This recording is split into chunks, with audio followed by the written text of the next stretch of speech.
Whoa, whoa, whoa. Yeah, you know I'm woke, all the way woke. Well, y'all know what's poppin'. King Cloud Kicker. We at it again. Yeah. My 420 still ain't stopped. I'm in this bit with Moet, formerly known as Moet. Mr. Carl Lovett. Mr. Carl Lovett, a.k.a. Mr. Get It Moet, a.k.a. Skeet, a.k.a. my brother, a.k.a. what's happening in my shit? A.k.a. whatever you want to call me. So I'm everyone. That got him. Well, you got something with doing right here, boy. Man, everybody keep telling me that, man. I feel like they were holding them back, but we gonna get into that. Mama said I was a bitch, so I married one. Homie got hit with the stick. Now I carry guns, struggling trying to get rich. Yeah. Not finding one, but no, I will never go broke again. Nope. No, I will never go broke again. Nope. Will never go broke again. Hey. I'm fucking with that, man. Never go broke again. You got something right here. Never go broke again. Man, you see how many views I got on that bitch? I ain't even hit 500 yet. That's why I was asking. That's why I asked what I asked. I like that. Go chain with a white beater. Hey, it might be because of your interview that them people might go. Even stuff on the curb and shit. Hey, it's our promotion, baby. You know why we help each other. You know why I don't push shit. Chicken promoters, they get that I don't push shit because I feel like that's not my job. My job is to create music. There's promoters and marketing people that Gotta have your team. Yeah. That's what they do. So why am I trying to cut them out of a job? Straight up. And then my old manager told me, Carl, he said, bro, get to a team of motherfuckers that fuck with your shit just as much as you do. So if they ain't fucking with my shit, go what? I can't put them on my team. So I just would sit back waiting for motherfuckers that fuck with my shit like that they want to interview me. Like yourself. Bro, I like the fact that you like to smoke, get the artists high before we get into the interview, cause you know niggas be. They gotta loosen up, man. Some niggas be like rehearsing they interview. You know what I'm saying? Yeah. I want that shit, you know what I'm saying? I do know. Get a nigga high, he done forgot that shit he rehearsed. That real shit. Some platform that'll send you the questions 2 weeks before. You know what I'm saying? Let you, yeah. Whoa, world. We back, world. What's happening? Y'all know what it is. King Cloud Kicker. The genie and the beanie. Yeah. The asshole. Good ass smoke session, gas session. We in the motherfucking building, man. I got Mr. Carl Lovett, FKA, formerly known as Moet. Artists are pretty Ricky, man, in the motherfucking building, man. Introduce yourself for the people like only you can introduce yourself, my brother. I used to go by the name of Moet, formerly known as a group called Pretty Ricky. Yeah. Now I go by Carl Lovett because I got tired of being slept on. I did so much for the game, and the game didn't love me back. So now I'm saying, fuck it. Carl Lovett in the flesh, bro, I kind of stand up, man. I see a lot of shit happening right now, but get what? Carl Lovett is here, man. Already. Yes, sir. Let's go to the past first. On the name. What inspired Moet? Moet. The name Moet. The name Moet. I can tell you right now, and if I'm lying, watch some comments say I'm lying. I was in the goddamn Broward County with my auntie Nada. She used to take me around the city, me and my little sister around the city singing for everybody. Then she'd take us to the store, give us a bag of candy. You know what I'm saying? I was like, damn. All I gotta do is sing for a bag of candy. I had no idea, auntie pimping like a motherfucker. You know what I'm saying? Then finally, the lady asked me, she said, you gave that boy them $10 I told you to give him? You know what I'm saying? Then I started putting it all together. Auntie was pimping me with the music, got me singing for people and they give her money for us to sing. And we get a bag of candy. I was snapping now. But keep in mind now, you asked a question. The little 25-cent bag candy. 25-cent bag candy, but keep in mind you asked a question. Keep it $9.75. What made you say your name Moet? Yeah. During that time, I would notice while I'm singing, it's grown women. I'm not sexually active at the time, so I don't know what wet means. Yeah. So they just throwing that word out loose. Oh, that little boy gave me wet. And they be like, girl, shout out. And I'm like, what the fuck? She getting wet. I ain't seen a drip of sweat yet. You know what I'm saying? So I'm still looking for the sweat. And then it happened again. And after a while, I'm like, my sister said, bro, you should call yourself Moet. I'm like, my sister Liz, shout out Passion. She say, bro, you should call yourself Moet. I'm like, Moet? She's like, yeah. I'm like, Moet for what? She's like, you don't think about every woman say you get them wet. I said, true. But she was thinking like the drink. Yeah. You know, my mind be thinking outside the box. So I was like, oh yeah, you got one, sis. Because now when they ask me that question like you just asked me, now ask me again. What inspired the name Moet? See, other singers might get you wet, baby. I'm not talking to you, bro. I'm talking to the camera. To Yeah, all the talk ladies, to the ladies in the world. all the fellas out there. Excuse me if you got an old lady and she's sitting next to you watching this.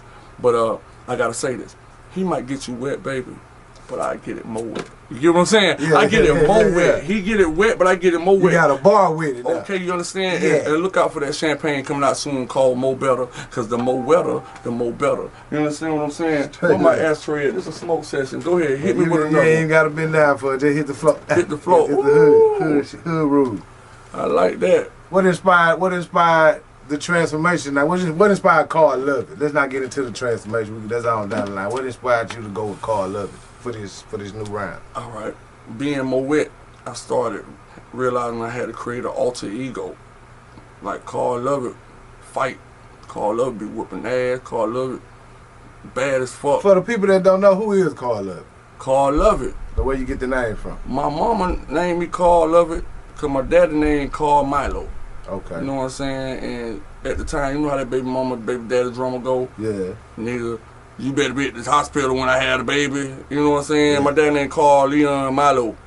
Yeah. You know what I'm saying? My name Carl Leon Lovett. So you put the mail together, he ain't show up. So she like, fuck it. I'm getting my last name. Yeah, yeah. You know, so I'm Carl Lovett. You know what I mean? And that's really what happened. And then, you know, the transformation, what really happened. So you're going to go with the government? I'm going with the government because I learned that Moet was made up.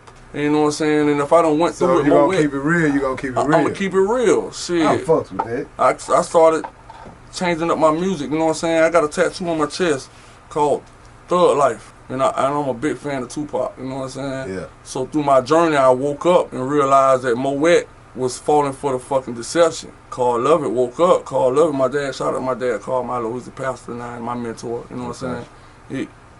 I woke up, you know what I'm saying? I'm like, man, I'm finna wake our people up, man. I'm finna wake them up, man. I was like, that's why Moet got blackballed. Moet wasn't going along with the motherfucking. Moet kept talking too fucking much. Yeah. Trust me, bro, I've been told this a couple times. Moet woke up. And Moet said, fuck it, I'm a thug. They look at me like a thug, I'm a motherfucking thug. I'm a true hero under God. And I got it tatted on my chest, Thug Life. Straight up. True hero under God, living it faithfully every day. So get what that means? I will never sell my soul. I won't fold. I won't do artists. If you think that artist has sold his soul to the devil, Carl Lovett will not do a song with him. I put that on everything, no matter how much of money. I'm finna wake us up, man. If y'all want to get behind somebody, get behind me, man. On my mama. Straight up. They want to believe in something, believe in Carl Lovett. Come on, man. Carl Lovett is the truth, man. You see my last name? I was given that at birth. Love. Yeah. With 2 T's. You know what I'm saying? You get what I'm saying? 2 of everything mean love. You know what I'm saying? Sure what you So for the people out there, man, you know, I ain't even from America. I'm from Australia. Where you from? I'm from heaven, man. Tell me where you from, man. I'm from heaven, man. I've been telling people this since I was a child, man. I'm from heaven, man. From heaven? I'm from heaven. I just came down to experience this, what we call life. That's why nigga be crying on the inside every day, for real, man. Okay, then I'm going to come to your world with you. Come in my world in. Okay, you ascended from heaven. I ascended from heaven. Into what plantation that is called a state? I ascended from heaven and I landed in the womb of a woman called Lydia Lovett, and she was in Fort Lauderdale, Florida, Broward County. That's the plantation. That's the plantation. See, a lot of people don't know their state is actually a plantation. Ooh, wake them up then. That's what our job is. That's why you got a social security number that tells what region you're from. The first 3 digits. Wake them up, brother. I'm with you now. Come on now, this is a real interview. Yeah, okay. If you ask me something about what happened on World Star, this is going to be one of them Kodak Black interviews with Scully on. Okay then. So you ascended from heaven, landed in Miss Lydia Lovett womb in Fort Lauderdale. Fort Lauderdale, Broward County, Florida. Yes, sir. Despite what you heard, as into the new bringing in the world, when did the artistry start? The artistry started as soon as I came out and said, when I was singing, because I can't remember my first time singing. Yeah. Actually, anybody who knows me, I've been singing since I can remember. I can't even remember my first time singing. I've been in the church choir since I was a jit and president of the church youth choir. I can't remember. I've been singing since I can remember. Okay. And that's why I broke away from it now. It's called Lovett and started to, it's not about singing and seducing people no more. It's about delivering that message and telling your story. You know what I'm saying? Yeah. So I started to rap. Okay, fuck it. If rapping that easy, let's take a lot of work to record a song, an R&B song, man. I have over 60, 70 tracks for an R&B song. These rappers come in the studio and do 3 tracks and that be done. And I was like, man, that shit was pissing me off. You know what I'm saying? I was like, man, this shit ain't right. I'm wasting all this goddamn time here, man. Fuck it, I'm finna start rapping. Straight up. And if I'm gonna start rapping, bitch gonna be like, what you doing then? What R&B singer? You ain't got no business rapping. Stick to singing. I knew I was gonna have to come hard with it. You know what I'm saying? Cause on that stigma, they're gonna be like, this old singer trying to turn rapper. I knew that coming with it, so I gotta come hard with it. So I started mastering my craft and working on my flow. And my biggest... What do you think about people that say that though, nowadays? Because you know, like, it was a time where if you wanted some R&B on your shit, you go get your R, you go get somebody signing it for you. But nowadays, you know, ever since I think ever since the T-Pain thing, ever since he exposed what Roger Clapton was already doing. I mean, Roger over there was out, man. He reinvented it, brought it back. It kind of just made rappers say, fuck finding the R&B nigga to sing that shit. I sing my own shit. Because I already know where you're going. To answer that question, I'm going to say... And now R&B niggas are starting to rap their own shit and say, who's the best NBA player in the game right now? A lot will argue between LeBron and Stephon. That's only because you know them and they've been exposed. Yeah, it cost them name. And they've been exposed to the world. What the media put in your face all the time. What about that dude that's in Georgia right now that nobody knows? Yeah. Ain't got the opportunity to play Jordan, ain't got a chance to be seen, ain't had the money to go to school, ain't had a chance to be exposed to the world, so he way better than LeBron. There's about 5 of them out there right now. You know what I'm saying? Yeah. So to answer your question about this singing and rapping, it wasn't T-Pain. T-Pain's just been the first nigga to been exposed. That the media, yeah. Man, Carl Lovett was doing it since birth. On my mama, I was writing music for some of everybody. You know what I'm saying? And some people that y'all listen to right now, I wrote songs for, hits for, but because of contract reasons, I can't even say I wrote it. Yeah. But the people who know me and been there can say, no, that's that guy. Yeah. You know what I'm saying? That's your Neo and your Kerry Hilson. Here's your Carl Lovett. I tell people that all the time, like a lot of their favorites, you know, rapping ain't the way for everybody to get into this game. You might have to go and be a part of the 6 and write something for Drake. You know what I'm saying? You might have to... Shit, look at Currency. No one knows how he gets to sit on the second row at NBA games. But he was over there at Cash Money writing. You know, and he pimped that for what he needed that to be. You know what I'm saying? And now he a multi-millionaire on a low key and don't nobody know. Some people don't even know who the fuck Currency is. You know what I'm saying? And get what? I'm one of them. I'm listening to the story. He's from New Orleans. So I'm rapping from New Orleans, Currency. He did his thing. Rode over there, went to LA, and he liked cars. So he opened up antique restoration. That's what they know him from. Yeah.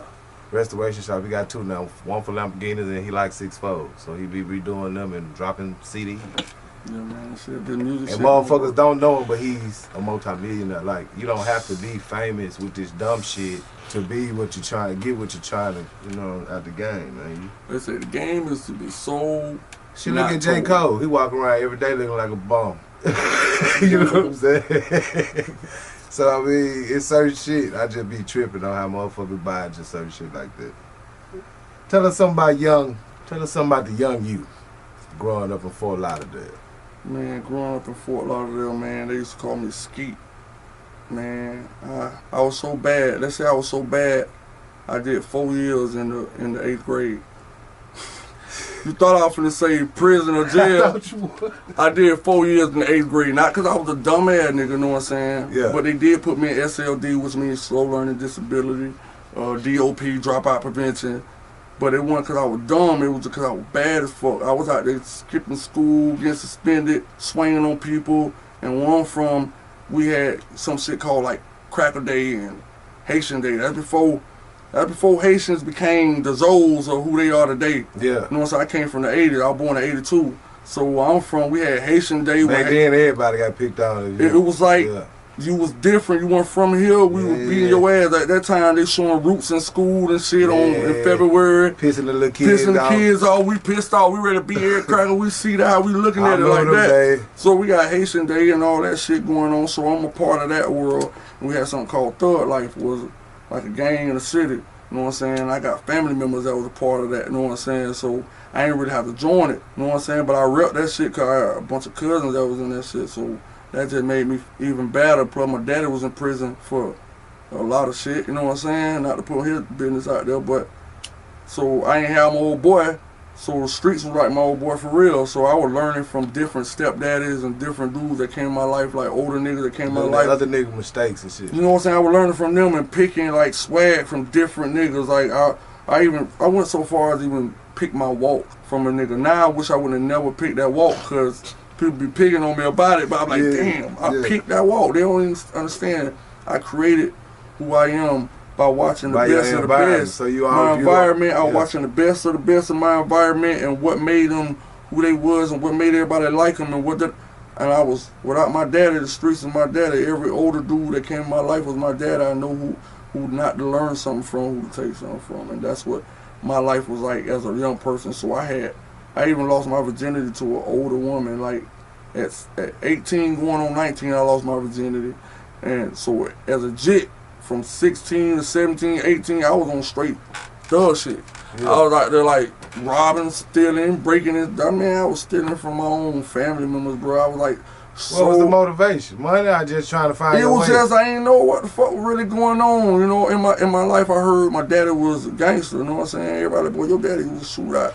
He done shoot out every day on the block, boy. Niggas used to call me Russell. Little Russell. I'm like, what the fuck is Russell? This nigga got the wrong nigga.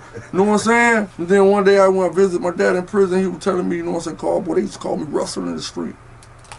I'm like, that made sense. Why nigga? He said, yeah, man, your daddy used to shut that shit down. Boy, I used to shoot. Nigga, da-da-da. He's showing me bullet holes all over. My dad had been shot up a couple times. Yeah. So with that information going in my head, and I go back to the streets, I'm trying to live up to my old boy name.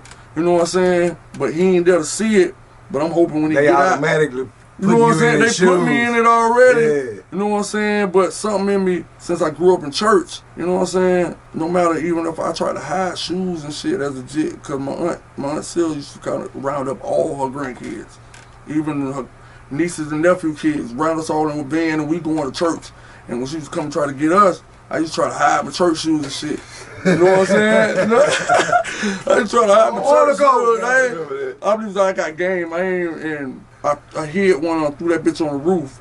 And she was like, boy, if you don't fucking find that shoe, you going to church with one tennis shoe and one church shoe. Ooh. So now I really have to find the shoe, but then God said, come as you are. Man, you going to church. So after that day, you know what I'm saying? I went to church with one shoe on, one tennis shoe, and the whole choir laughed at me. Everybody that's in the choir, they cracked on me so hard, so bad, you know what I'm saying? That it was to the point where I couldn't laugh with them no more because I was the one getting cracked on. Yeah. You know what I'm saying? So by that happening, I mean, the Most High knew what he was doing. Yeah. Because of that happening. I don't like how this shit feel, do you? It was a period of time where I wasn't up there clowning and chilling with them no more. I'm up there listening to the pastor. I'm listening to the pastor now. You know what I'm saying? So it got to the point where I was really listening to this and it was making sense to me. They fucking with me today. I ain't like I ain't paying them no attention. And I really wasn't. I would listen to the pastor, and then all of a sudden the word started. I started feeling some type of way about the shit I was doing wrong. Over the years, I became a vegetarian. I started doing a certain shit. You know what I mean? Now I'm awakened. You know what I'm saying? And I would be a waste of soul, a waste of body here on this earth if I knew all this shit. And I don't do nothing about it to try to help wake y'all up. And I asked God for this interview. You know, I asked God for like World Star and Vlad or whatever that was. You know, I don't really know all the platforms, but God told me, here you go, this is what you asked for. And guess what, Carl? It's gonna be you that's gonna make it World Star. Straight up. Make it Vlad. So go on and do it. I did the GPS, that shit said that'd be almost 50 minutes away. I was like an hour, I ain't from here. You know what I'm saying? I'm gonna get lost. I only got 20% left on my phone. Yeah. Her phone dead. I almost said, that's too far from me. Well, I appreciate the opportunity. The power was me, bro, cause come on, man. I wasn't even supposed to be in V-Live. Come on, man. See what I'm saying? I was supposed to be at another shoot, and my nigga was like, we was in the studio. I was finna end his shit and go somewhere else and do some shit. He was like, man, look, fuck all that. You said they bullshitting over there. Yeah. Come be live tonight. I seen you moving around with that big rig too, that gimbal. I said, well, that boy got that thing too over there. He must know what he doing. Then after I got off stage, you hit me with that card. I said, okay, that's a connection, cause I guess we both probably was on the same page at the same time. Yeah, I mean, I'm a network animal. That's my hair on, my mouth. The weed is to calm me down, cause I get crunk on networking, bro. See, my motto is BBB. I ain't talking about the Better Business Bureau. Yeah. I'm talking about better black business. Better black business, that real now. See what I'm saying? And it's a chain that need to be broke. And instead of having the conversation, I just try to scrape with whatever little finances I got and let my action show. You feel what I'm saying? Yes, sir. And network with my brothers and help where I can with my talents. Yes, sir. God ain't give us all these talents for us not to be using them within each other. And that's what I'm saying too.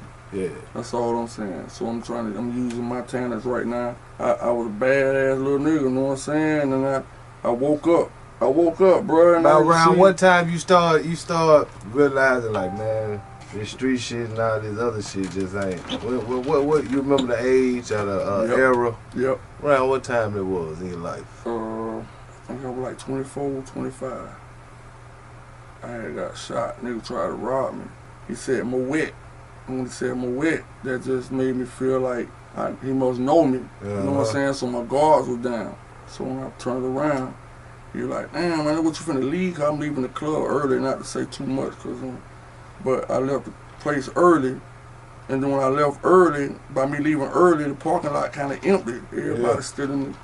So when he approached me, I was my guard down. He was trying to touch on my jewelry. He was like, "Man, da-da-da." And I was like, "Yeah."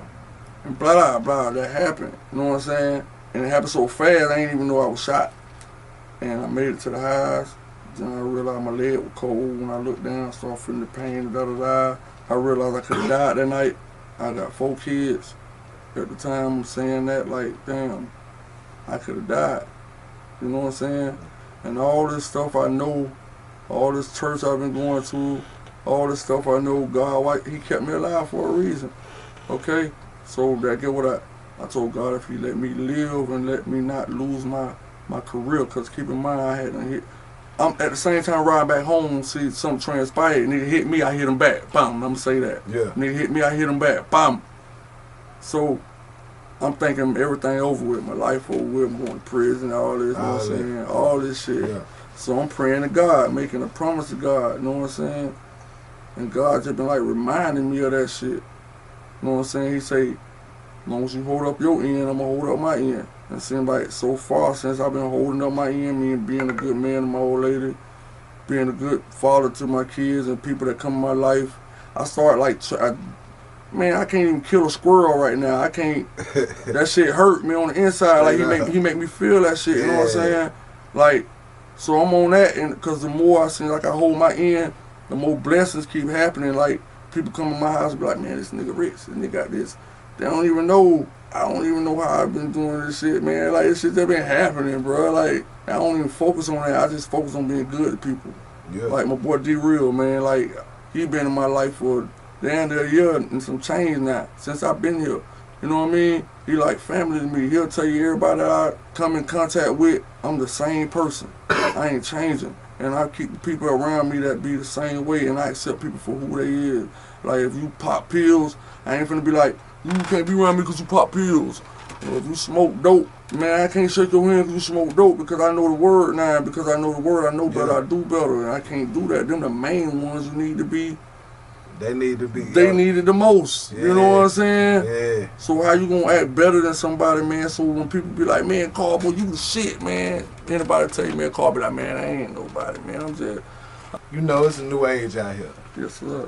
Thousands of new rappers wake up every day. I used to say like 15, 17, but nigga, it's thousands of them wake up now all around the world every day. Oh my. Tell me about it. And they wake up with followings. Like, they wake up with like when I say a following, they wake up with a goddamn following. That type of shit be pissing me off. So, what the fuck is going on? Let's say, cause you, I mean, you know, you got the yin and the yang. You got the music. You already we gonna get into that real soon. Here, you got a little bit of the business cause of the industry early in life. So let's say tomorrow, just one of these glitches happen in this algorithm and everything called Lovett viral than a bitch. 10 million views when you wake up tomorrow. Everything you ever put on the internet, and you wake up out your fucking mind like, what the fuck did happen? Yeah. You know what I'm saying? Phone look crazy with all type of unknown numbers and millions of messages. I'm in agreement with you. Yeah, okay then. Y'all get on the same page with us real quick.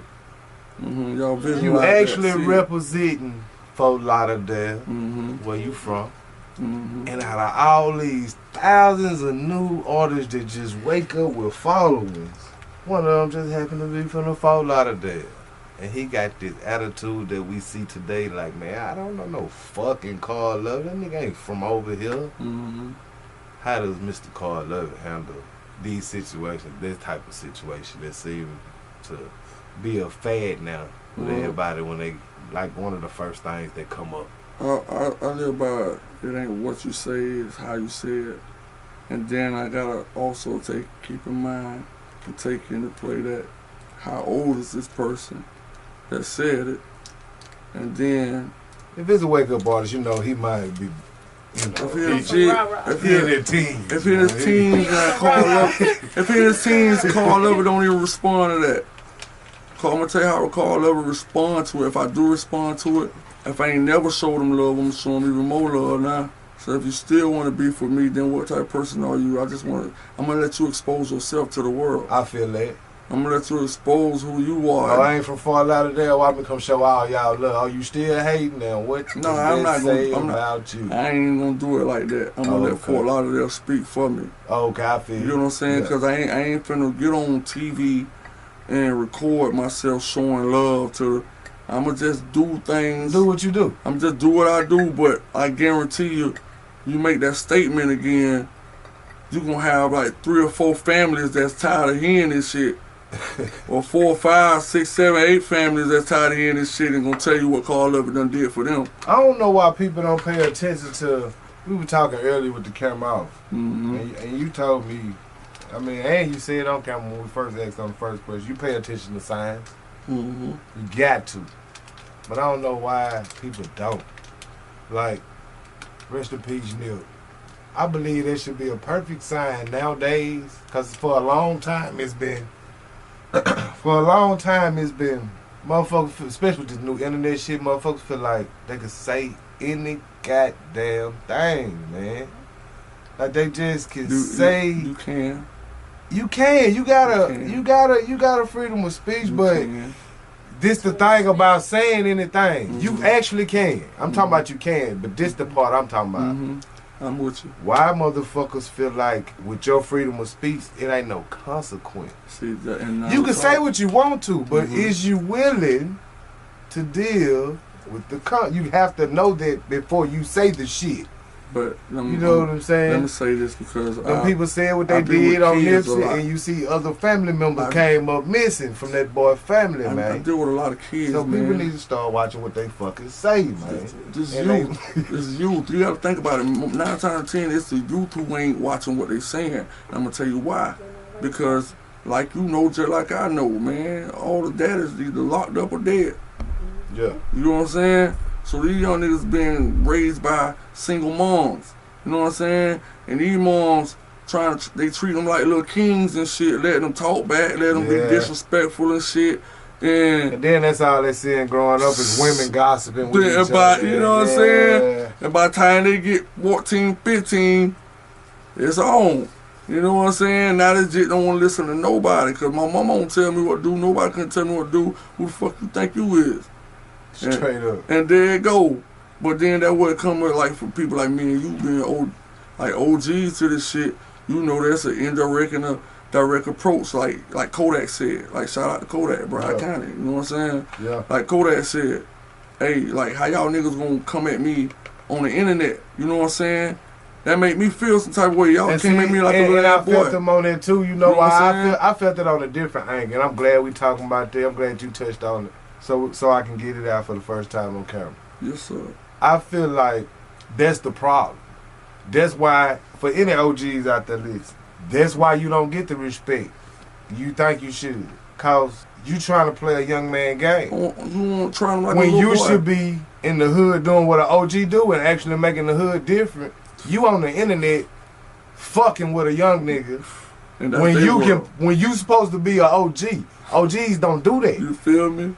You can pull up on Kodak. You feel me? You the OG. You OG. You can say, Kodak, I want to come talk to you, man. I'm finna come pull up on you. You supposed to be in the hood actually making shit different. And that's why I think, like, they ain't finna buy down. and even for these neighborhood OGs that's got these crazy ass beefs I've been seeing lately with the young niggas. This shit is crazy to me. Bro, get your ass off the internet and go do some OG shit in the hood. Where I be at? Do you see me on the internet, bro? I be at. Let them young niggas OG do their internet shit, man. That's all I be saying, bro. And that is part of the reason why I started this platform, to get like minds from OGs and the youngsters to share their thoughts on different shit. Yes, sir. And motherfuckers to get to know people that's doing this music instead of getting a, how I want to say it, instead of getting a... No, tell me, I ain't taking calls right now. Instead of getting a materialistic image given and molded by the media, yeah, let them actually see who the person is, you know what I mean? Yeah. Yeah. So let's get on into it, man. I'm gonna ready. put my reporters on now. You done crop me up, you know what I'm saying? Put my reporters on now. So how long you been an artist? I feel like that question was like the interview at Publix. I got it's two parts. Okay. Artist and when you start taking it serious. Artist, I mean, when do you remember young you actually possibly taking somebody else's song and breaking it down to understand how many bars go in the hook and like that. That's art right there. You know, I got what you meant, but you know, we got these viewers out here. Some people don't. They don't comprehension. So how you conceive comprehension? I wanted to break it down for them. Yeah. All right. That was the time when I had started doing karaoke. Okay. And I'm doing karaoke, and that's when I started actually blowing up, like doing karaoke and shit. Mm-hmm. And everybody like coming back week after week, like, man, you sounded just. I looked up, I thought I was listening to R. Kelly for real. I thought I was listening to Usher. Oh yeah. I thought I was really listening to Tupac. I literally got on that mic and mimicked every. Oh, you know how to get the voice down, too. Man, I can mimic people. Like Yeah. keep in mind, I was a comedian growing up. Man, I was very funny. Man, that's why I couldn't pass in class. I was class clown, comedian. I know how to crack, because motherfuckers were cracking me all the time, so how ugly I was. I heard the worst of the worst cracks done to me. So I kept a couple of them in my little notebook, you know what I'm saying? Yeah. I throw them bitches back at people, you know what I'm saying? I throw them bitches back at people, you know what I mean? Hey, see, that's the thing. A lot of people don't know. Like, I done had a couple people sit over here that need artist development and say, bro, I like how you talk with people. What you think I need as an artist if you was an artist developer? Yeah. And it's some of them I've had to tell exactly what you just described. You have to know how to self-humiliate and to accept. When you know how to, when you come from that era where motherfuckers used to pick, that's what we used to do. And if it get too bad, fuck a gun, nigga. We gonna fight. We gonna fight and get what? And we gonna be back cracking tomorrow. It's cool. We cracking tomorrow. We back cracking the fucking tomorrow. You know what I'm saying? Nobody, we went for the so kill each I other. mean, it just, I don't know, bro. It's different. Yeah. It lack of OGs, the right one. OGs doing the wrong shit. All that shit play a part, bro. Just talking you know about what I'm saying? And I, you know what's crazy? That's how you know the Most High got a lot to do with this interview, because everything you touching on is what we talked about that shit crazy. In the car on the way here. In the power of manifestation, here it goes. That you bringing this shit right back up like we had a rehearsal in the car. Let me ask you something. Yes, sir. You said karaoke. Karaoke. That's when I knew it. What was the inspiration back then? Was it another artist? Was it those artists you were mimicking in karaoke, or was it something before that made you want to start the karaoke? It was that story I told you about my aunt taking me around there, pimping me. The reaction I got from the people. Let the people know about that. Was that before the camera or on the camera? I don't know, but let the people know about that. I think that was before the camera. Yeah, it was like when my auntie used to take me around the neighborhood. She used to, Skeet, come with me. I'm like, all right. Hey, Skeet, hey, Nala, hey, y'all. This my nephew right here. All right, Skeet, sing a song for me. Oh yeah. I think we did get yeah. Okay, you know yeah. And that was back then. That when that's what inspired it. It was the reaction I got from the women. Yeah.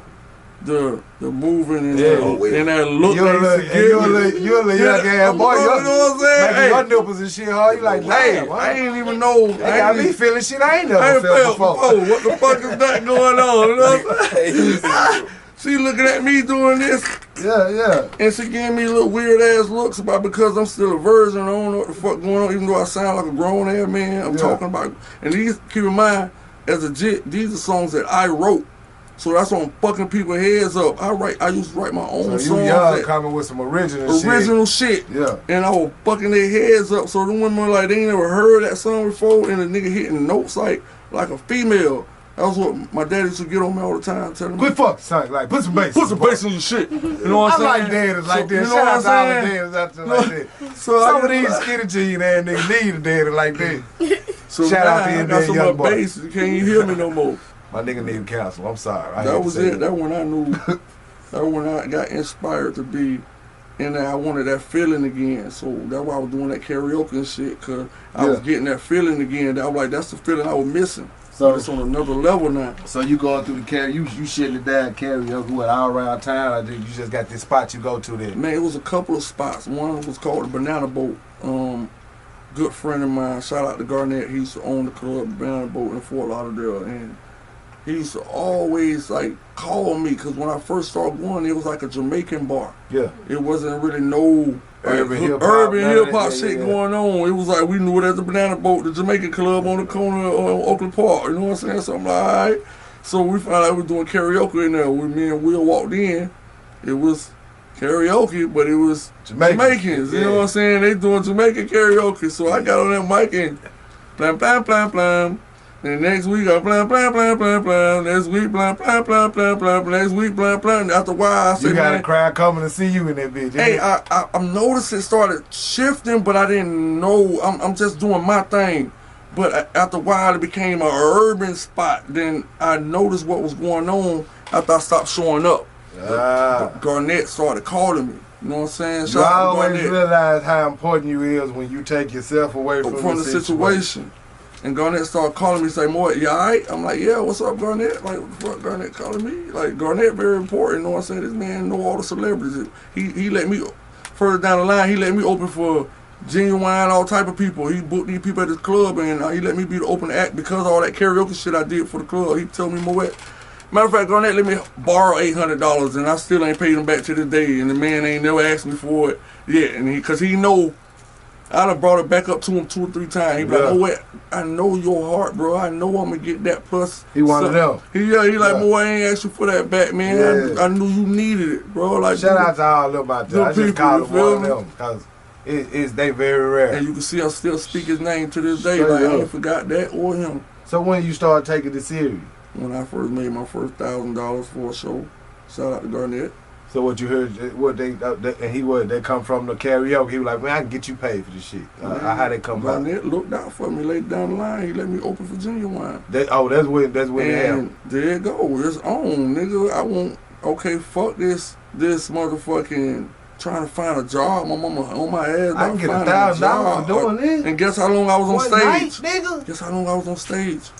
How long? 2 songs. Oh yeah, and 6 minutes. My songs were like 3 minutes a piece. Yeah, 6 minutes. 6 minutes. 6, 7 minutes. Oh, it's motherfucking on. I give you 7 minutes because you talk to the crowd. It's on. I'm going now. I had to take my craft serious. I start focusing on my wardrobe, and I stopped listening to the radio, and I stopped watching videos, and stopped like.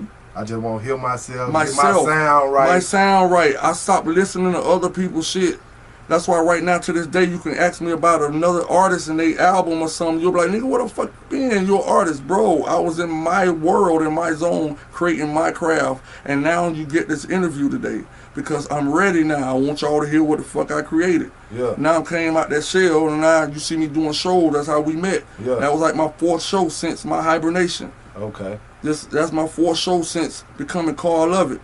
So Like, how long has Carl Lovett been 6 years. birthed into this? 6 years. 6 years. This new come out. I created a gospel album called I Gotta Wait. Man, let me tell you some real shit, man. This is an interview. It is what it is. You know what I'm saying?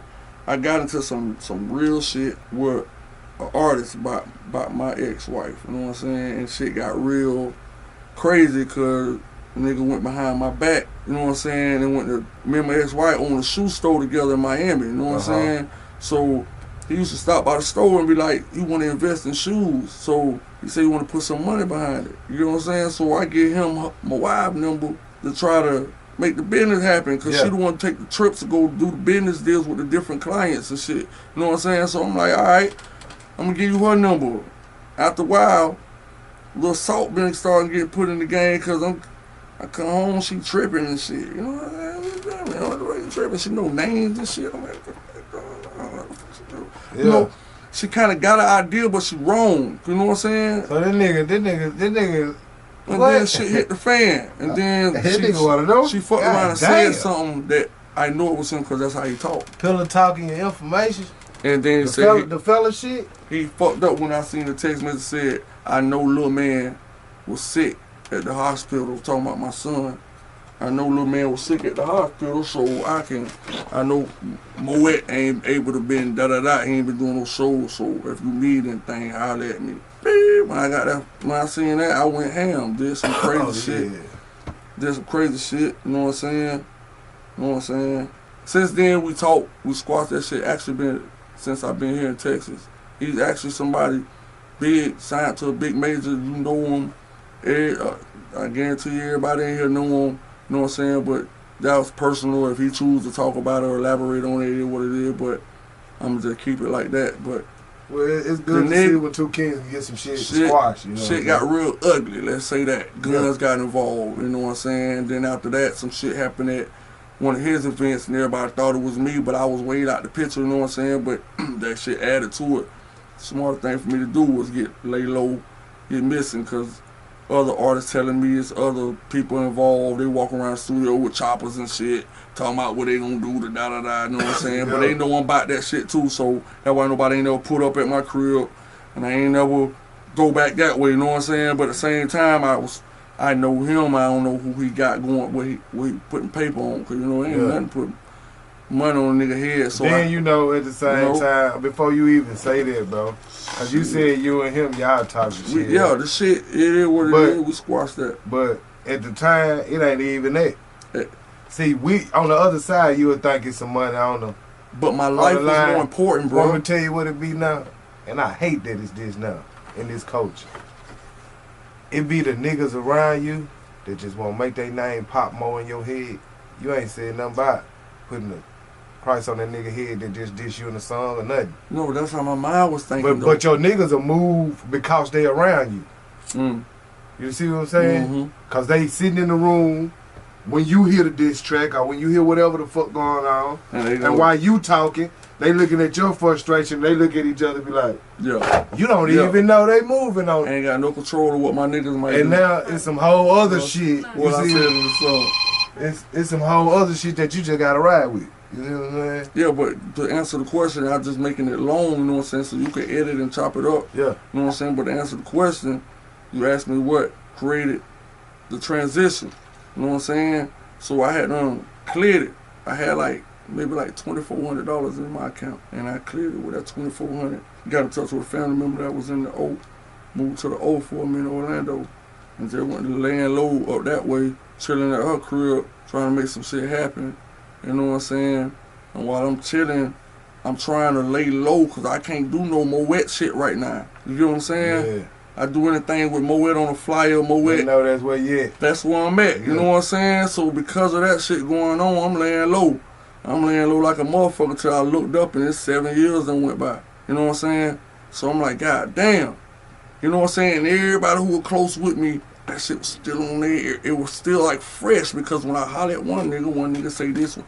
You know what I'm saying? That shit kind of... It's amazing how long a nigga hold on to some shit. So you know what that made me do? It made me say, fuck that.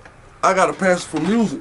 Bitch, you might won this battle, bitch, but I got a passion. I got a passion, man. So I moved back to Winter Haven, moved back with my daddy, started going to my dad's church with him. And it's like a movie though, bro, because it's like the same time as like that movie with Cuban Gooding Jr. and Beyonce them. Went to my dad's church, them, seen where they were lacking at in the choir. They got one old lady, one little girl, you know. I seen all that shit, and next thing you know, I'm sucked into the situation through my passion of music. Yeah. And I'm helping them in their choir and helping them do the little the outreaches and all that stuff, and I joined the choir. You know what I'm saying? So, and that's when I found myself getting my life right with God, the Most High. All right, man, over the time of doing music and that duration, what all labels have you been affiliated with? Or groups? Koch Records, Don't Rider Records, got Atlantic Records, Jack Move Records, shout out to Jackie O, We the Best Music, let's see, I think I can remember a lot of different artists that signed to different major labels, but I can't tell you what labels they was on. At the time, all I know, I was just networking with artists at that time, but a lot of labels and a lot of behind the scenes with a lot of major artists. From Rick Ross to Trick Daddy to Young Jeezy to Blood Raw to Iceberg, which my dog finally got his blue check, to Coley P, to I never personally did music with Kodak, but I know Kodak. I know some of everybody who's somebody right now today in the industry. I had my hands on some of that development. I had my hands on some of that working with them. You get what I'm saying? Yeah. And so I can tell you I got a lot under my belt, but I'm not gonna speak on because the reason why I answered the way I answered because I don't want no cosign. I think I feel that in the way you talk. You know what I'm saying? I don't want no cosign. I feel like you want them to judge what they finna get. What they finna get, judge for me face by value. That. Yeah. And bring it from there. I ain't trying to drop no names. And get a little dig and later on you'll find out. Yeah. Yeah. Dig, you get the digging after you hear this. Then you will see for yourself. Yeah. You will see. And you will see why it took so long for me to get out there. Why you just not hearing about me. I mean, over time, people grow together. Some grow, a lot grow apart. Has it ever been any bad blood through all of those affiliations you just named? I know some people can get confused with the way you move and not really ask the question and get it from the horse's mouth and come up with their own shit. So, good question. Have you ever ran across any bad bloods? What would be considered, I guess, hip-hop beef, industry beef? I'm going to say out in the open, no. But that one I told you about. But undercover, because what's understood don't need to be explained, is the motto I go by. Yeah. You know what I'm saying? So actions speak louder than words. And if I can think of anything that made your actions change, or the only event that took place that could have had anything to do with it, that's the only thing I can recall. And if that's all it took for you to shift like that, then guess what? That's what it was. And you feel some type of way, and guess what? I'm one of them people. I don't kiss ass. You know what I'm saying? Because I need people. But I want to get even with people. Yeah. You know what I'm saying? I don't want to get even with people that did me wrong, though. I want to get even with people that did me right, if you get what I'm saying. Explain. Meaning, why focus on all the negative and the bad shit motherfuckers did to me? They ain't gonna do nothing but hold me back mentally, so I forgive people and keep it moving and get what I focus on. I focus on the people that did right by me. And because I got so many people that did right by me and looked out for me and helped me out, it's for them people I do this for. So because I focus on that, I go hard. I'm going hard. I'm ready. Because I owe them people. Them people don't even know what I owe them. Because they the reason why I stayed strong. Yeah. They the reason why I kept going. You know what I'm saying? Energy. It was their energy. That positive energy they were giving me. It was the reason why I kept going strong. So you showing that it's worth something. Come on. Instead of telling them, I want to show them. I feel it. Instead of telling them, I want to show them. Why you don't put me in the song, cuz? Cuz, it's bigger than that, cuz. I put you in the song, some crazy shit might happen to you later. It's bigger than that, cause I love you, I wanna show you I love you, I wanna tell you I love you like that. Actions speak louder than words, and what's understood don't need to be explained. Just like that. What projects of music do you have out that we can go and get right now? Pass. That's available on all platforms. Yeah. I got Pretty Girl Wine, which is featuring the legendary Desert Piccolo out of Miami 305, Mr. Stick Drill, Mr. Pick It to the Low. I got Just Don't Do That featuring Metron. I got No No No featuring Maine. I got. You say you hitting with the singles. I don't drop no. I dropped one project now, it's a couple years ago, and that was Ezekiel 33. I mean, that's the wave now. You know, you got to hit them with the single and see what they like what first. What you like first, thank you. Before you get that project ready for their, you know. Yeah. Thank you. At the same time, at the same time, I ain't even trying to cater to that. Yeah. I'm not trying to get famous, bro. On my mom, I'm not trying to get famous. I don't want to be famous. That's why. Fine, give me the check. I don't even want the check.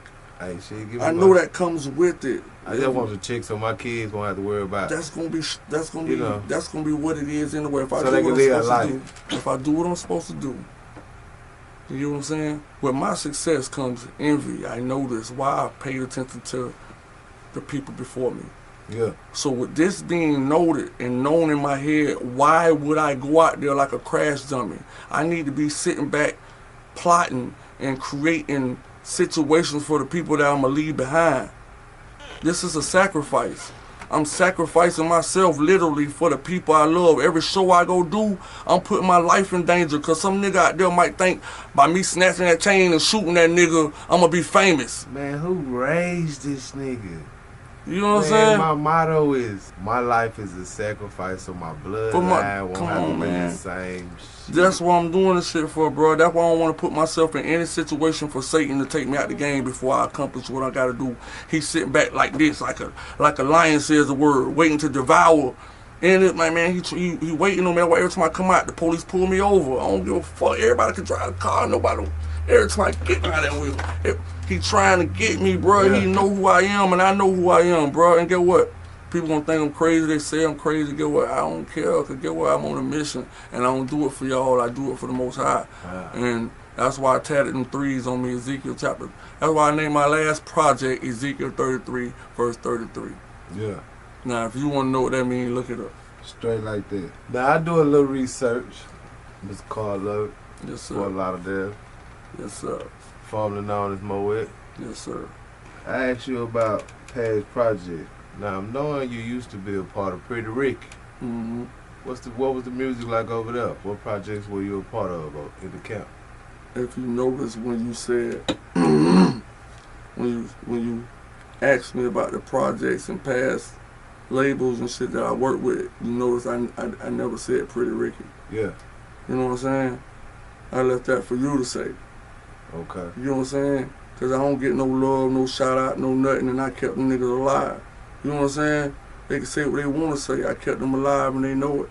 You know what I'm saying? Okay. So, it is what it is, but since you spoke on it, matter of fact, you gotta ask that question again, cause that you just took me left field right there. Since we there, let me. Let's say this was live. Let's say it was a live interview. I'm finna ask a question like somebody in the comments. Okay, here we go. Let's go. He said Moet. He said Pretty Ricky when they first started. Moet. Pretty Ricky. Who the fuck is that? It's Pleasure P, Spectacular, Baby Boo, and Slickle. I ain't never heard no Moet. So explain it to this comment. My side of the story was, boom, it hit the tabloids that, you know what I'm saying? Everything I say, I ain't snitching, I ain't exposing nobody. Everything I can say, I'm saying, you can see it in Google, you can search it yourself. It's out there for you to see. Okay. Pleasure P was accused of fucking with these little boys and shit. You know what I'm saying? And he had lawsuits and shit going on, and at the same time, that house that they were living in, it was, you know what I'm saying, kids there, so he had to move out and some shit. It was more shit going on. Can't be around kids. And then he was complaining about, this is the shit I'm hearing, you know what I'm saying? I'm there, listening to this shit going on. So And I'm like, okay, yeah. So he complaining about he want to go solo. They hearing it. So they say they want to cover their ass before he actually do. So what you think about? At the same time, I'm selling music to them. Baby Blue, Baby Blue should come and meet up, go to the bank just to get these songs notarized. I'm charging him $1,500 a song. Yeah. You know what I'm saying? So Baby Blue was buying music from me, so that's how they know who I am. You know what I'm saying? So as soon as that wind hit the wind, Baby Blue called me up. He actually called Teddy T. Shout out my uncle Teddy T. Called Teddy T. Teddy T called me, Moet. Where you at? I'm in the city. I'm finna come pick you up. Pretty Ricky want to meet you. What they want to holler at you? I'm like, alright, shit. Pick me up and get there. Moet, what you think about being Pretty Ricky? I'm like, yeah, what, like the 5th or 6th member or some shit? Like, no. So off the record between me and you know what I'm saying? We feel like Pleasure finna try to leave. You know what I'm saying? But we got tours and shit. We still gotta go to Japan. We still got shit to do. You know what I'm saying? So, we just want to make sure our ass is covered, you know what I'm saying? Blase squads, in case he try to make us look bad, blah, blah, blah, blah. Yeah. I'm like, alright, shit. When I start, they be like, shit, I see the contract on the table already. So I'm like, I ain't got time to go see no lawyer. Bam, I signed a contract. As long as I knew what work for hire meant. As long as I knew work for hire meant, ain't on no 360 contract. Yeah. I mean, every job I do, I'm going to get paid for. You get paid for each job. For each job. Yeah. And the agreement was $8,000 a show. That was smart. You know what I'm saying? $8,000 a show. Shit started looking good. Till next thing you know, oh fuck that. I'm Moet. At the same time, I'm doing shows. These niggas kicking me under the table and shit. Talking about, where you from? I said I'm from Fort Lauderdale. He from Miami, ma'am. I started feeling some type of way and shit. Yeah. You know what I'm saying? Like, nigga, More, you can't do that shit, bro. We got this is our career, bitch. This is my life, bitch. I gotta go back to Broward County, bitch. You know what I'm saying? Like, I was going through shit like that, so y'all don't know who Carl Lovett is. Why? Because Carl Lovett was getting kicked under the table. I mean, who Moet was.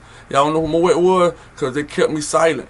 Yeah. They wouldn't let me show the world who I was as the new member. They wanted y'all to create that facade as if Pleasure never left. So someone will ask right there, how much, what, you was on tour with them? I'm on tour. I'm all. You can look it up on. You can look on YouTube. And they just keeping your name out. Keeping my name out the mix. Keeping my voice. I hear my voice. Yeah. I know my voice on backgrounds and shit. I hear my voice. But get what? If I get on internet and start crying about it and crabbing about it, man, that's my voice. And man, I got songs with motherfucking Briscoe and on DJ Khaled album and shit, man. My voice on that shit, I ain't getting no credit. I ain't no crab ass nigga, so I ain't looking for no lawyer to go sue nobody or nothing, man. Get what? When my time come, man, y'all gonna see. You just kept moving forward. Yeah. That was head. When my time come, y'all gonna see. Now I heard you say something about I like to teach. Teach. You know, I do my little Vlad moments and my little Breakfast Club moments. That was my little Breakfast Club moment. I'm finished now, so. Yeah.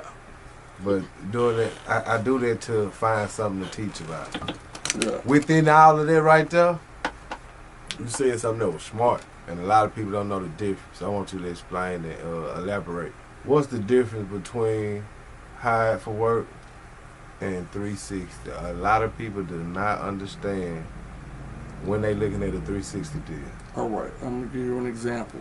Pleasure P was under a 360 deal, meaning 360 deal will say 3 years with options, with their choice of options.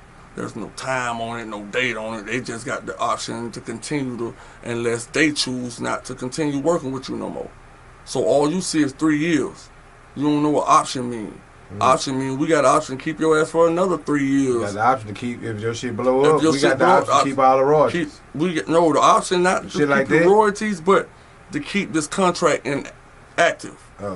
Even though the contract says it's up in 3 years, if it blow up, we can keep your ass. We can keep your ass for 3 more years, and then when them 3 years up, we still got options. Yeah, that's the new You're slave. 360. You're a slave. New slave. You're a slave. So me, I'm looking for a work for hire. I can let you go, but I can't let you go. All right, me. Shoot, I'm work for hire, so that means you can fire me if you want to. You know what I'm saying? Like Pleasure P can't, because he on that 360 contract, even though he said, fuck this shit, I ain't nobody slave, I'm gonna be solo. He went solo. Like, fuck it, I'm gonna get show money, and y'all can sue me, do what you gotta do, and that's what they try to do. Guess what? I mean, guess what? He had some shit.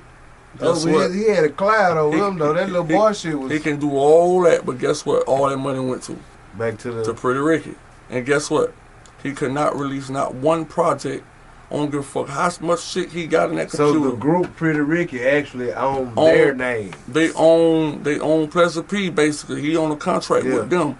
So what a thing he make off that name, and he try to go to Marcus Houston, that's in that contract too. The artist Marcus Houston, better known as Pleasure P, that's what's on the contract. Yeah. So anything you try to use under your real name or your artist name, you basically still under the contract.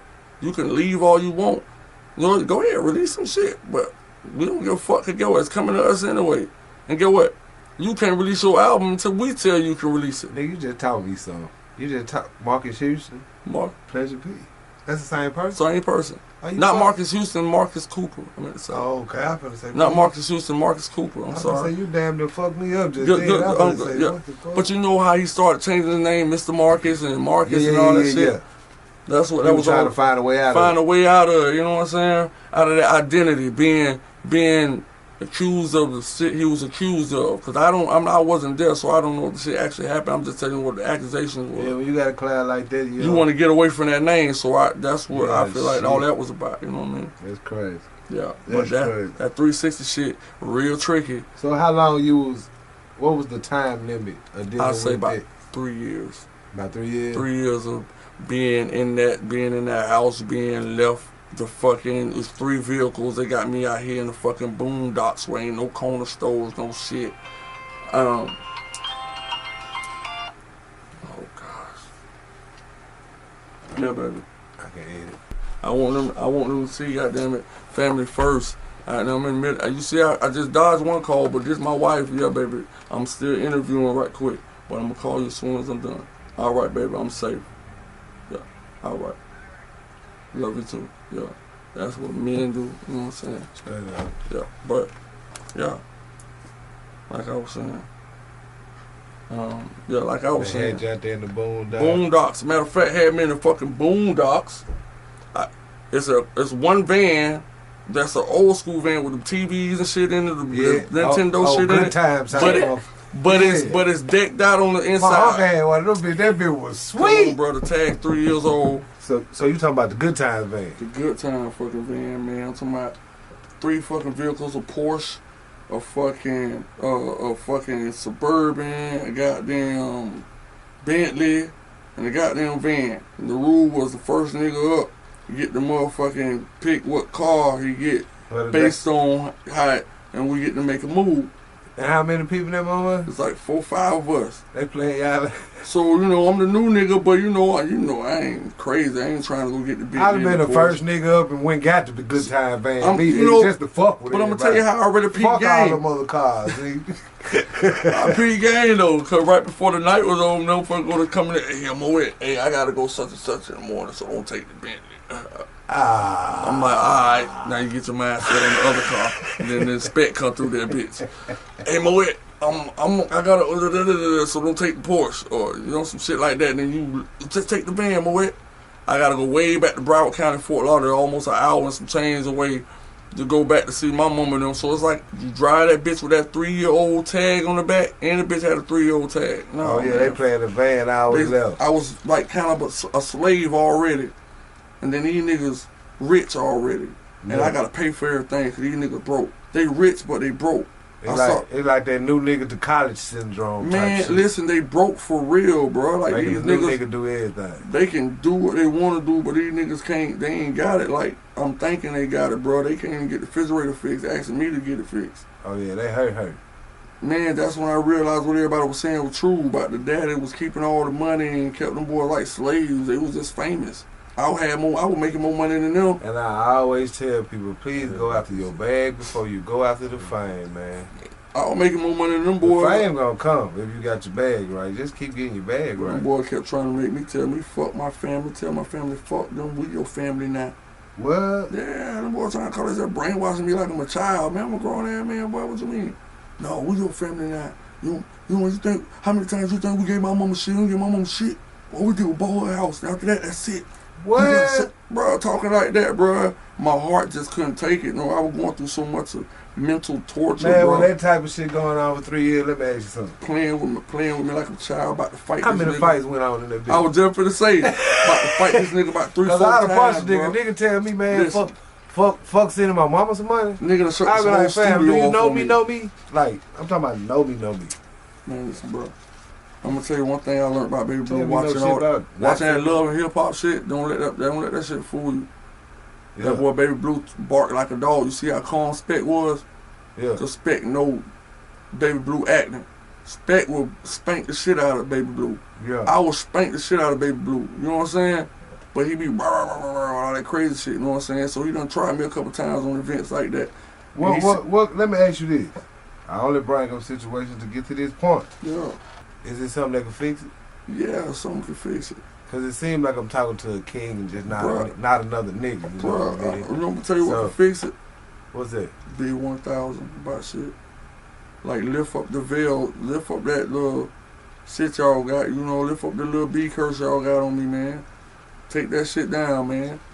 They got that, what's that boy name, Lil B, the bass god? Yeah. They got a little bass god, I feel like they got a little bass god curse on me, man. Lift that shit up and I'm Gucci, man. All you gotta do is give me a shout out, say something, goddamn. Y'all nigga be in the nigga DM and shit, but don't never, you know what I'm saying? That shit crazy, man. They be like, what y'all And be your work obviously done gave them put some food in some people's mouths in. Man, these boys' wives and baby mamas in the living room like, man, y'all come in here and listen what Moet doing, man. This shit fire. Y'all need to do some shit like this. Moet on some other shit. Get what a nigga come in and say, that shit trash. That is that. Like, ain't trying to give me no credit, but then next thing you know, want to work on a new song, they got the same hook, want to use my hook. Come on, man, y'all stop playing with me, man. I see what's going on. Well, I'm glad we got on the situation that you vent a little bit Yeah, I've been it. I'm good. to get to say this. Now y'all boy know, goddamn it, it's something that can fix it, man. Give your boy some type of acknowledgement, man. Just know, don't try to sweep me under the rug. You got people showing up to the reunions and shit because they thinking I'm going to be there, and they got it on video talking about, we thought Moet was going to be here. Where's Moet? And y'all niggas talking about, who the fuck is Moet? Like, really, bro? Then you go to Wikipedia, you see my shit there, then you go next month. They try to erase me. I get my team to put my shit back in there. Y'all try to erase me again. I get my team back on that shit. They put me back on there so I know what's going on. I'm like, goddamn, y'all really trying to make it look like I never existed, man? I was the first nigga. Come on, man. So that would make me feel like y'all trying to put the little bass god on me, man. Cut that shit out, man. Let a nigga eat, man. I ain't trying to expose That shit. Mike came on the other night, I'm gonna tell you this. I ain't trying to expose shit. I'm Fuck trying to them eat. niggas. I'm trying to eat. Cause I ain't trying to expose shit. I'm gonna say, I'm trying to eat. I'm gonna say fuck. I'm saying Underground Outcast saying fuck them niggas. I'm saying it because of this. What I heard the other night, and I ain't saying I ain't jammed Pretty Ricky, cause I used to finesse me a freak real fast. You know, me a nice Pretty Ricky song. But compared to what that and what I heard the other night, I felt like it's an anchor that should have been let go. And you in a good place, brother, so... Man, you shout know, out to Boosie, man. I had a conversation with Boosie one day. He told me Moet backstage. I did some shit with Bigger Rank and them and come together. And I came backstage. I'm making all the celebrities and shit backstage. Boosie say, man, what I just seen right there, bro, you need to get about that shit. You need to leave that shit, boy. Yeah. Man, you don't need them, boy. You doing your own thing. I'm like, I'm listening. Then Well, say, you hear it in more than one place, though. You say, What they say? Then I had another nigga say, When you hear it in more than one place, what they say? Man, I had Trick there to take that boy P off one song and put me on there. Yeah. Told me, man, Moet, boy, you don't see that, boy. I'm like, what the fuck going on? Why can't you get on, man? Look me up, man. I got shit from everybody, man. What kind of music you got coming out? What we got? What's next? I got my singles. I just dropped Fly Shit. Yeah. And I dropped that on my birthday, and I dropped MC Hammer on my birthday. MC Hammer or Never Go Broke Again.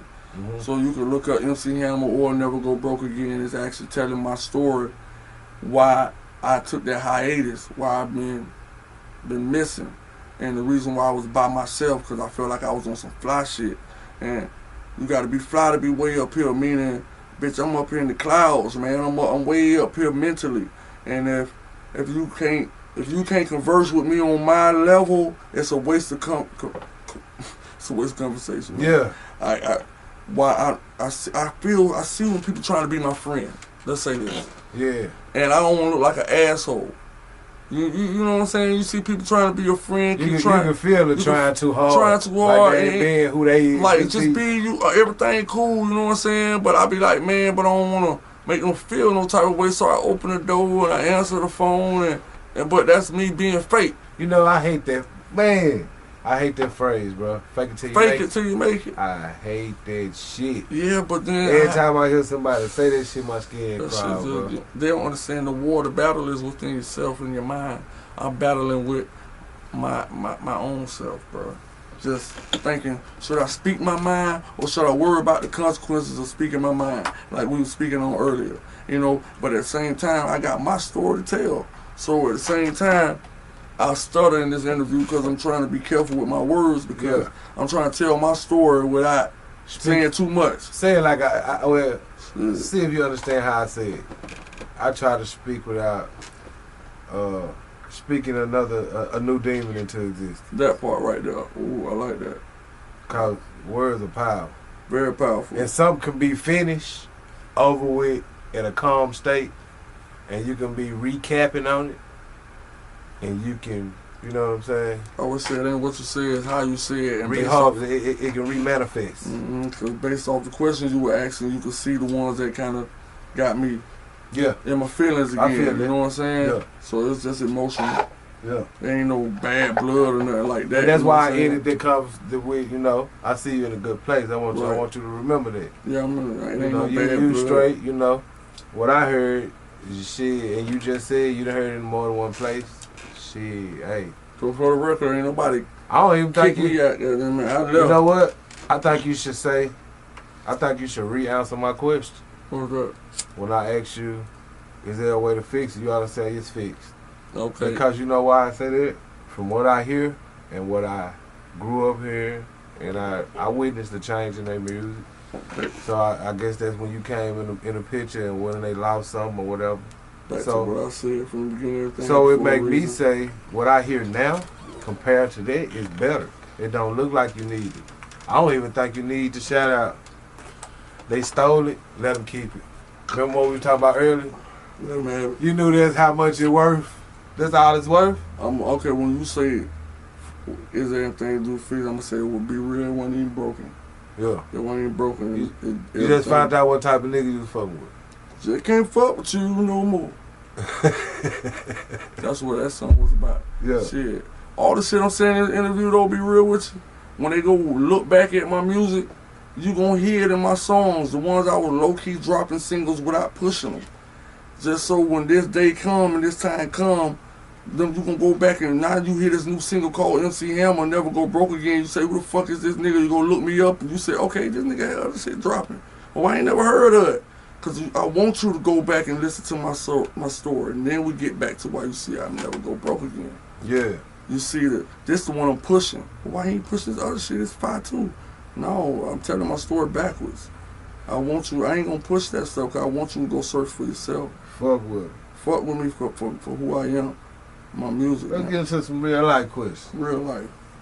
All of it.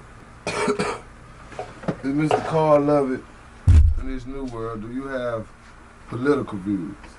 Or are you detached from that? Too focused on? Let's say my view on politics is thus says the Lord. Huh. If God and God we trust was on the back of mine. Okay. And then when we say in God that we trust, are they talking about gold, oil, and drugs? Or they talking about something deeper than that? Because we can get deeper than that if you want to take it there. Okay. Okay. So I'm talking the surface. You ask the question, you want to know the deeper root of it, or you want to know the surface of it. I'll tell you the surface, I'll tell you the deeper root. I mean, you want to teach. Okay. I like to teach. This is the way I teach. I teach that, okay, why I took a break and I went on my spiritual journey, I started realizing that the languages we speak English, and English is brand new. We all spoke Latin and Hebrew. Okay, with that being said, I started learning that hallelujah meant the highest praise. You praise Yah. Okay, I started knowing the name was Yah. I started peeping game. I started waking up, and then I started like, hold up, what? Got into the word and I realized that Satan's name before being nicknamed Lucifer, the devil, and all this other stuff. He had a name as an angel, just as Michael and Gabriel and all them elements of God. You know what I'm saying? From heaven. He was cast from heaven. When he was Fell in heaven, so hard. when he was in heaven, bro, he was over the music. Yeah. He was over the music, so that's what he knew best, music. Okay, so on top of that, his name was Gadriel, G-A-D-R-E-E-L. You can see on HBO right now they got a show called Gadriel, which is this Satan walking around on earth helping people out and being a nice person. Yeah. But his name is Gadriel. Now in English, G-A-D-R-E-E-L spells Gadriel or Gadriel. Okay, if we all spoke Latin and Hebrew, which is the original language, which every A is pronounced with an O. Satan's real name will be pronounced on this earth as Godriel. Okay, short for God. Okay, that's why on God we trust is in the back of the evil motherfuckers' money. Okay, and that's why it's the root. And that's why it's the root of all evil, bro. Like Satan he's the master of lies. He got everybody praising God. God is a title. Not only is it a title, it is Satan's name. The Most High has a name. Read the book of Deuteronomy, you'll realize we broke the covenant. We have forgot his name. That's the whole reason for roots. That's the reason why they beat every slave and changed their name. Made them, went from Kunta Kinte to Toby. Why? Because God's name was hidden inside every black person's name, every Israelite's name. You know what I'm saying? That's what that was all about. Okay, that's why God said, my people which are called by my name change from their ways. I will begin to heal the land, heal the people. Guess what? And that's why I always tell people when they ask me questions, what's your religion? I mean, who you believe in? The Most High. I believe in the one and only Creator, bro. And they say, that's God. I said, no, it ain't. I mean, to me, I don't say that. I think that's disrespectful. They be like, man, you crazy, bro. I be like, no. You know why I say that? Why? This is what I tell them, simply. Because, you know, some people simple-minded. I know I'm talking to a simple-minded person when I hear that type of shit, so I say this is what I say. I say, bro, you know why I say that? I say that because I wasn't born when God was born. Exactly. And can't nobody tell me that the one and only Creator name is God, because they wasn't born when the one and only Creator was born. So how I'm going to let them, somebody that's 30 years older than me, 40 years older than me, tell me that's the name of the one and only Creator if they wasn't, you know what I mean? I got one more thing and that's going to wake you up real quick. Hebrew, hallelujah, in any church, hallelujah is how you praise the Most High. I mean, it's the highest praise you can give the Most High. Hallelujah. Yeah. I mean, in Hebrew, that means praise Yah. Okay? Remember the song Kumbaya, my Lord? That's Kumbaya. Meaning in Hebrew, that means come by here, Yah. Okay? Slaves hid secret codes for those. Number 2, his name is Yah. Okay? He said, my children which are called by my name. Who are called by his name? Think about Yah and Ah. Okay? What is called a ghetto name? Tell me a ghetto name. Keisha, Tamika, Tanisha. They laugh at it all you want, Kuta, Kente. All them names is for a reason. Why you think we're attracted to those names, what they want to call and pick on us about being ghetto? We still have a connection with the Most High. We hide his name within our names, and we are his children which are called by his name. That's what we're trying to tell you. So if you turn... come on, man, to the next question, man. Yeah. I just want to wake you up, man. I woke you up. Go ahead. Hey, you let them know you in there. You in there, man. Straight up. You in there. It's a bigger purpose, man. Y'all don't get behind somebody, man. I asked you about politics, and you cleared the next question. I was going to ask y'all your religion. Thus says the Lord. I'm not religious at all.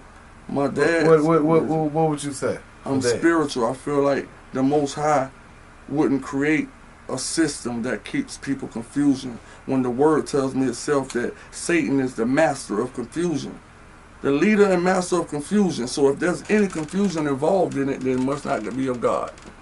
Straight up. And religion has a lot of confusion in it. Is Carl Lockett a street nigga? Come on. I'm a street nigga for real, man. I'm going to tell you why I know I'm a street nigga. What is a street nigga first? I was just finna say. Now you want to be... I'm going to tell you why I'm a street nigga, because I've lived street nigga on all levels. I've slept on the street. Okay. I've been in the streets, meaning... It's real when you slept on them bitches. I slept on the curb and shit. I done felt it. Baby mama, my nerve and shit, because I can't even get a job, because them bitches taking all my money. I became homeless one time in Tampa, man. Ooh. Okay? So, Shout out to Vegas. I'm a street nigga. I actually been out here with them things. And I got a nigga tell you, man, I pull up in the fucking work van, minivan, with the yapper in the bike. They be like, man, this nigga crazy. Man, I have a infatuation with guns. I keep one on the shit. Yeah. If the interview, there's an interview, I don't nigga know how I move, but I keep one on me, you know what I'm saying? I'm a street nigga. I been hit, you know what I'm saying? And the shit ain't nothing to glorify, but street nigga depends on what you want to call it. I lived it on all levels, so I mean, you know, I'm a street nigga. You know, it's gonna probably be somebody going to test a couple 100,000 people probably sweet, you know, ghost view this interview. Mm-hmm. I say ghost view because they have viewed it but don't like it or come in. So, you know, the youngsters, they think when you say street nigga, you know, the shit me and you will probably be like, that's foolery. So, like when I ask you, I mean, like, from an OG perspective, what's a street nigga? A street nigga. Shit, you might need to define OGs for some niggas that, but we did that, I think. A street nigga, from my perspective, is a nigga that ain't just talking about it and rapping about it, and he ain't got to boast about it because the streets gonna tell you about it. Yeah. Because his actions spoke for him already. And that real street nigga gonna be still out here walking. Why? Because he learned his lessons. You know what I'm saying? Now the other street niggas that they might want to call a street nigga, he ain't here to tell you his story. So that means he lost. He ain't winning, he ain't won. Only the strong survive. And if he ain't survive, if he ain't here today, guess what? He ain't that street nigga. You know what I'm saying? Yeah.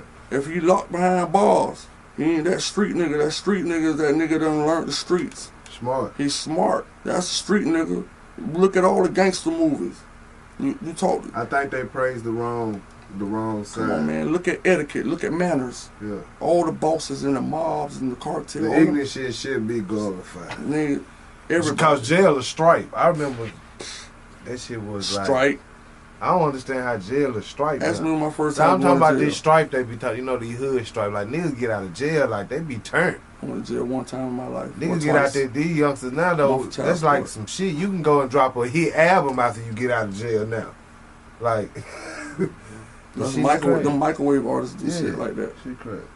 They ain't selling out new arenas. Let me ask you something here. Come on, bring it. Mr. Lovett got hoes, old lady, thoughts, queen. I got all of the above, and the ones that you might look at me strange about are the ones that I don't know exist, but they're out there, and they're waiting to be chosen or picked. But for the record, I have a wife, you know, which is my old lady. You know what I'm saying? That's the only one I claim, the only one I sleep with, the only one I be with. You know what I'm saying? So all the rumors that might pop up and say they my old lady or stuff, believe it. Cause get what? I ain't gonna clear up shit because I said it one time just now. Yeah. I have a wife and that's the only person I'm with. So anybody else gonna have to show me something. You gotta show me a video. Need a receipt. Need a receipt. Yeah. Alright. What you think about police brutality in today's society, my boy?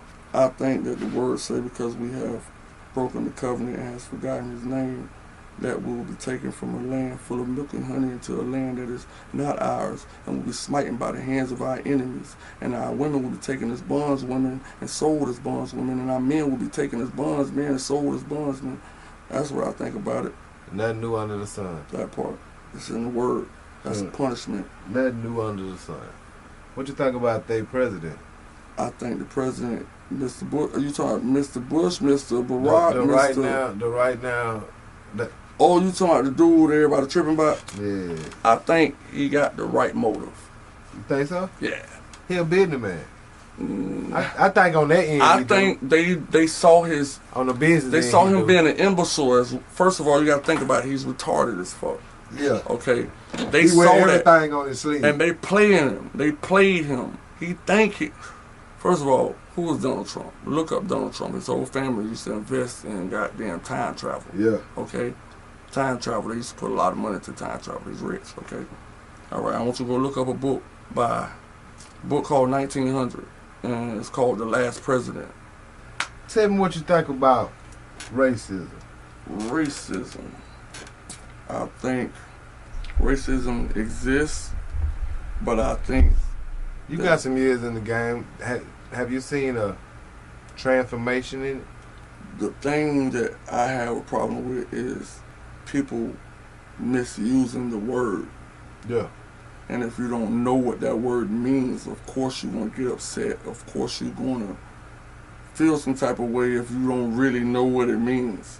Like, that's like talking to a person from another country, and it just because they're saying, you think that person yelling at you, when they probably just telling you in their language that they need your help, somebody getting shot. You know what I'm saying? So you hear the word racist, and you thinking that person is racist, and really that person's just prejudiced.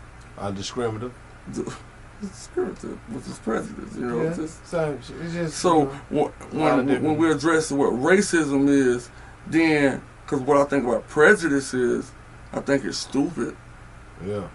You know what I'm saying? I think it don't make no sense. I think everything is meant the way it's supposed to be. I think we're supposed to be. I think having a problem with it is stupid. Let me clear that up. Yeah. Having a problem with someone being prejudiced is stupid. Why would you be mad at somebody because they don't like black people or because they don't like white people? That's their preference. That's their preference. And second of all, when I look around the world at every other species that God has created, the Most High, Yah, okay, look what I see. I see the doves sticking with the doves. I see the blue jays sticking with the blue jays. The I ain't never seen no elephant with a giraffe. Fucking shit. Was lying. What, you get what I'm saying? Yeah, nah. We was meant to be this way for a reason to show that the Most High's creative design. Goldfish, chihuahua, and shit like that. Come on, man. That's what I think about it. That's real. I'll go right back to the word.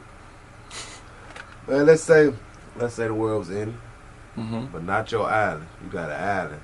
You know what I'm saying? You opened it up to a couple folks that had the right mind frame, but you can only take one outfit. Favorite shoes of all time. What you pick? My favorite shoes of all times. I'm not That's really a shoe guy. I was just finna say that's how you could tell. I'm not really a shoe guy. I'm not into like fashion like that. I just like what look good on me. Yeah. If it look good on me, if I can see myself wearing, I like shit that stands out and pop. On that day right there, you thinking about being on the island. Last day, you might pick the most comfortable shit that's comfortable. It might not even have a name. It might be some sandals or some shit. Goddamn, some I know got. Oh, island, oh shit. Be some sandals with a thick ass sole so I can survive. Yeah, you know what I'm saying? Running on twigs and shit. Same island, you stranded. Only can take 3 albums. 3 albums. Mm-hmm. No download. Old school, like you know. Mm-hmm. What you pick? I'm picking that Machiavelli. I'm picking J.E. Heartbreak. Okay. And I'm picking R. Kelly 12 play. Yeah.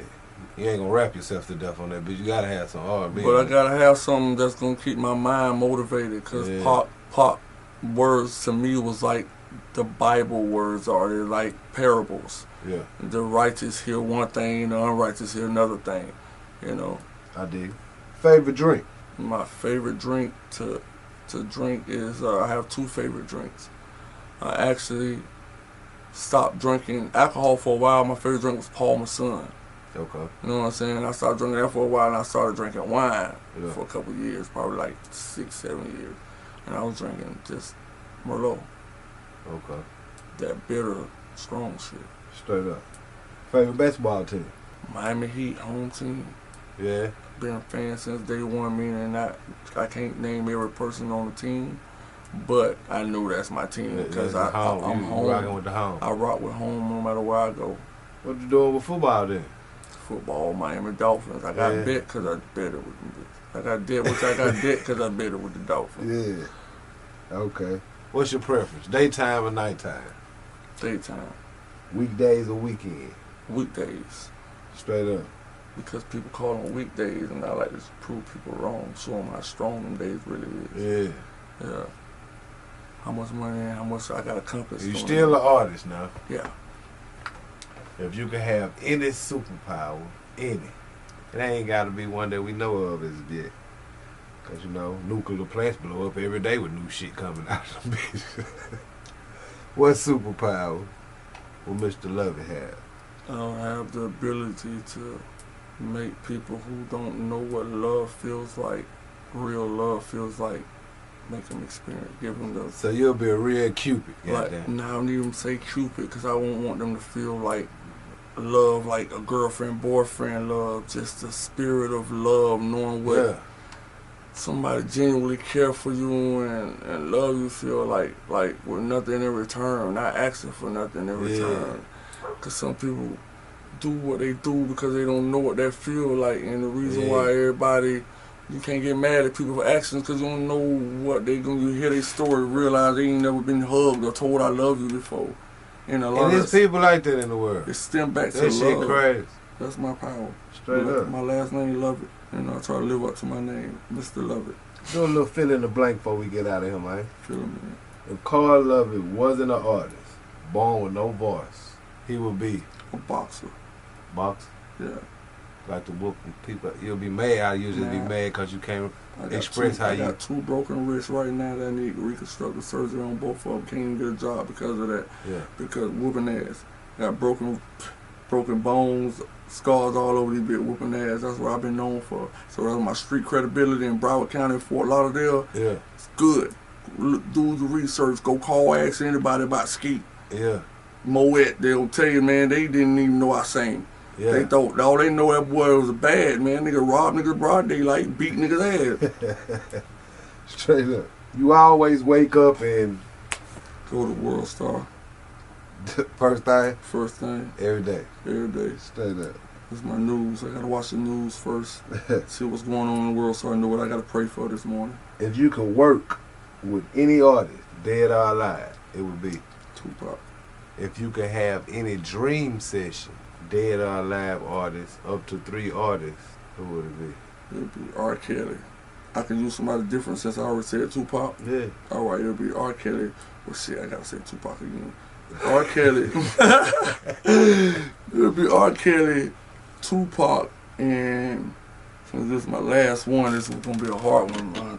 R. Kelly, Tupac, and I'll throw Chris Brown in there. Okay. I gotta throw some. That bitch sound like that big. It's good. R. Kelly, Shit. Tupac, and Chris Brown.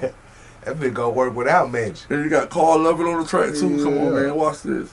If you could see any artist dead or alive perform, who would it be? Michael Jackson.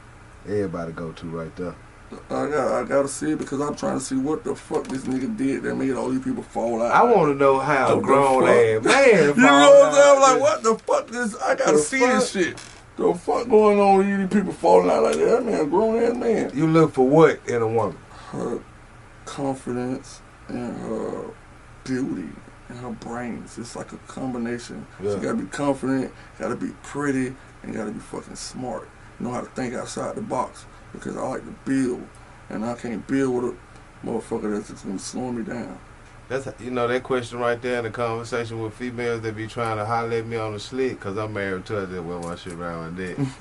You know what I'm saying? I almost broke my finger 7 times. Damn. So I don't know, is it some kind of bad luck shit with my finger in the ring getting caught on shit? So I just You know what, baby, So- I got it. yeah, but chicks that be talking to me because I talk to everybody network, but when I see they trying to holler at me, they ask me that question. So what you look for in a girl?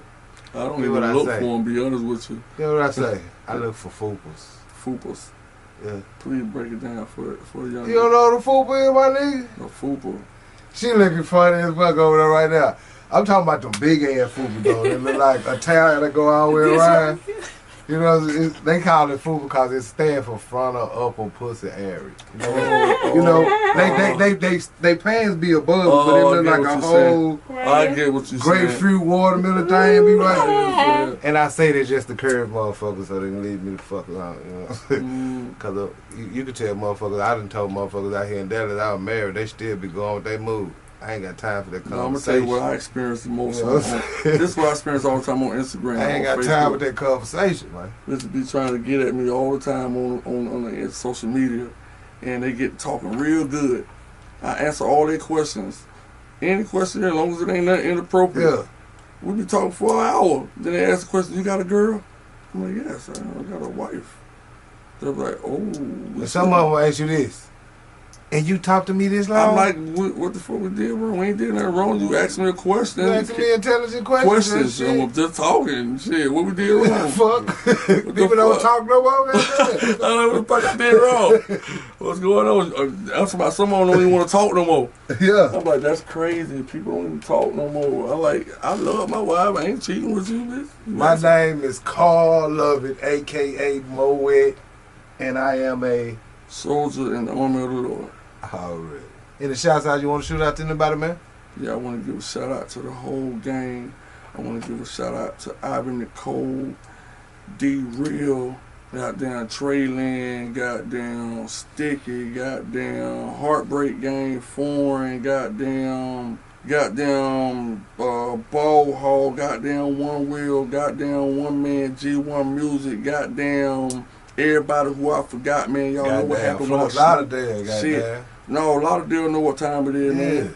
I shot a lot of deals like all the time. I thought you were finna name everybody in the folks. Shit, I was just finna hit that shit. I can't do that. Shout out to everybody. A lot of deals gonna shout it out for me. Watch it. A lot of deals gonna say, he from here. That's our nigga. Straight up. You know what I mean? Man, and I like to just say this at the end after the shouts out shit. Anything you want to clear up that's out there that probably I ain't touching or know about that somebody need to hear and they only know what's up. Yeah, that we only got a certain amount of time for some shit about to really go down. And if you ain't got your life right with the Most High, now is the time. I want some real. So, call Lovett, and I love y'all. Already, man. 1,000. Man, y'all know what it is, man. King Cloud Kicker. Woo. Another good ass smoke session, gas session. Moet, formerly known as, now known as Carl Lovett. Y'all make sure y'all go and check them out. All platforms. All platforms. All platforms. Tidal, Spotify, Google Play, Apple Music, Amazon. Some of everything. This is a smoke session song right here anyway. You should make this your theme song for the smoke session. Intro. I'll drop an intro with it for you too. Oh my God. Shut up! Roll up and girl, let's get zooted. Roll up and girl, let's get zooted. Roll up and girl, let's get zooted. Roll up and girl, let's get zooted. Hey, in the middle of the bar. Hey, in the middle of the bar. Roll up and girl, let's get zooted. Roll up and girl, let's get zooted. Roll up and girl, let's get zooted. Roll up and girl, let's get zooted. Roll up and girl, let's get zooted. Roll up and girl, let's get zooted. Hey, in the middle of the bar. Hey, in the middle of the bar. Roll up and girl, let's get zooted. Roll up and girl, let's get zooted. Hold up, hold up, hold up. No, ain't no problem to roll up. But I can't smoke with you. You look like you got that Ebola. You just wanna smoke us, smoke us, smoke us. You just wanna smoke us, smoke us, smoke us. In life you learn, it's just some things that you just don't do. And can't nobody say they ever saw me talking to them boys in blue. And I put that on everything. I put that